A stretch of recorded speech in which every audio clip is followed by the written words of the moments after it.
এক দফা দাবিতে আগামী 2 দিনের কর্মসূচি ঘোষণা করেছে বৈষম্য বিরোধী ছাত্র আন্দোলন। আগামীকাল সোমবার সারা দেশে যেসব এলাকায় আন্দোলনকারীরা নিহত হয়েছেন সেখানে শহীদদের স্মৃতিফলক উন্মোচন এবং মঙ্গলবার লং মার্চ টু ঢাকা কর্মসূচির ঘোষণা করা হয়েছে।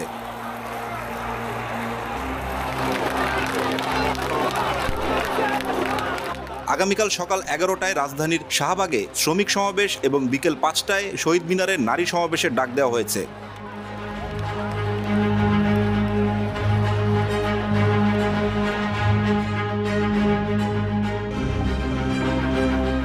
এছাড়া সারা দেশে বিক্ষোভ ও গণঅবস্থান কর্মসূচি চলবে বলে জানানো হয়েছে।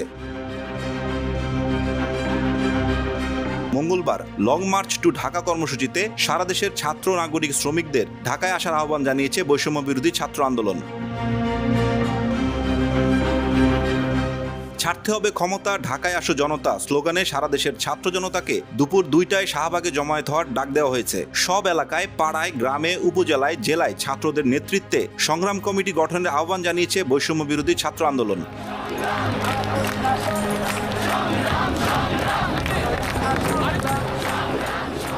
এক বিবৃতিতে অন্যতম সমন্বয়ক নাহিদ ইসলাম বলেন, যদি ইন্টারনেট ক্র্যাকডাউন হয়, আমাদেরকে গুম, গ্রেপ্তার, খুন করা হয়, যদি ঘোষণা করার কেউ নাও থাকে, এক দফা দাবিতে সরকার পতন না হওয়া পর্যন্ত সবাই রাজপথ দখলে রাখবেন এবং শান্তিপূর্ণভাবে অসহযোগ আন্দোলন অব্যাহত রাখবেন।